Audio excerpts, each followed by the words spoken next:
ধর্ষকের মৃত্যুর আগে ধর্ষী তাকে মৃত্যুবরণ করতে হয়। এটা হচ্ছে আমাদের সোনার বাংলাদেশ। একজন ধর্ষকের জীবনের মূল্যটা এত বেশি যে তাকে ফাঁসির মঞ্চে দাঁড় করা যাবে না। আমরা বাংলাদেশে কয়জন ধর্ষকের নাম জানি যাকে কঠোর থেকে কঠোরতম শাস্তি দেওয়া হয়েছে, যাকে ফাঁসির মঞ্চে দাঁড় করা হয়েছে? আমরা কি আদৌ কেউ জানি না। অথচ আমরা কতগুলো যারা ধর্ষিত হয়েছে তাদের নাম জানি। অনেক বড় এই লিস্ট, আসলে অনেক বড়, বলে শেষ করা যাবে না। কুমিল্লার তনু, মাগুরার আসিয়া, 2 দিন আগেও কিশোরগঞ্জে 8ম শ্রেণীর একটি ছাত্রীকে বাসা থেকে তুলে নিয়ে ধর্ষণ করা হচ্ছে।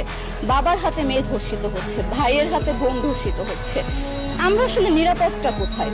আমার মনে হচ্ছে আমরা যেন আইয়ামে জাহেলিয়া যুগে চলে গিয়েছি। মাঝে মধ্যে মনে হয় এর থেকেও খারাপ সময় আছি আমরা, কারণ ওই যুগে মেয়েরা অ্যাটলিস্ট সম্মান নিয়ে মৃত্যুবরণ করতে পারত। জন্মের পরপর জ্যান্ত মাটিতে পুঁতে দেওয়া হতো, আর আমাদের ধর্ষণ করে নির্মমভাবে তারপর মৃত্যুবরণ করতে হচ্ছে। যদি সরকার আমাদের ওই নিরাপত্তা নাই দিতে পারে, তাহলে সরকারের কাছে আমাদের অনুরোধ, আমাদের জ্যান্ত মাটিতে পুঁতে দেখ। আমরা বেঁচে থাকতে চাই না, আমরা সম্মান নিয়ে মৃত্যুবরণ করতে চাই।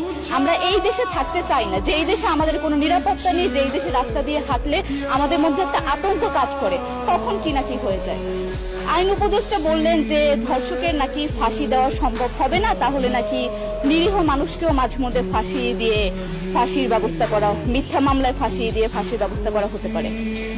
আইন উপদেষ্টার কাছে আমার প্রশ্ন, আল্লাহ না করুক আজকে যদি আপনার কাছের কেউ, আপনার বোন অথবা আপনার স্ত্রী অথবা আপনার মেয়ের সাথে যদি এরকম কোনো কিছু হতো, আপনি কি আসলে এটা বলতে পারতেন যে না, ধর্ষককে ফাঁসি দেওয়া যাবে না?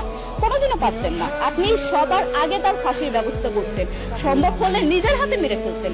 তাহলে আমাদের বেলায় কেন এত বৈষম্য? আমরা কি দোষ করেছি? আমরা কি নারী না? আমরাও তো কারো বোন, আমরাও তো কোনো বাবার সন্তান, আমাদেরও তো বেঁচে থাকার অধিকার আছে, তাই না?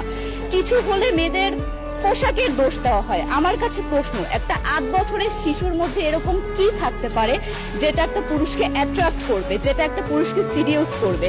সেরকম হলে আসলে ধর্ষণ করা হতো সবসময় প্রাপ্তবয়স্ক মহিলাকে। কিন্তু আমরা আসলে পরিসংখ্যান গবেষণা করলে দেখতে পারি যে ধর্ষক সবচেয়ে বেশি করা হচ্ছে শিশুদেরকে, কিশোরীদের সবচেয়ে বেশি ধর্ষণ করা হচ্ছে।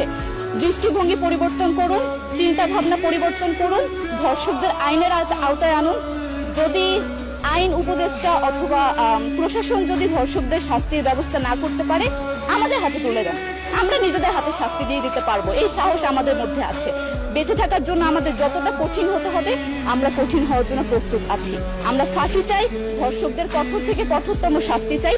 যতদিন না পর্যন্ত ফাঁসি দেওয়া হবে, যতদিন না পর্যন্ত ধর্ষকদের শাস্তির ব্যবস্থা করা হবে, আমরা আমাদের আন্দোলন অব্যাহত রাখবো।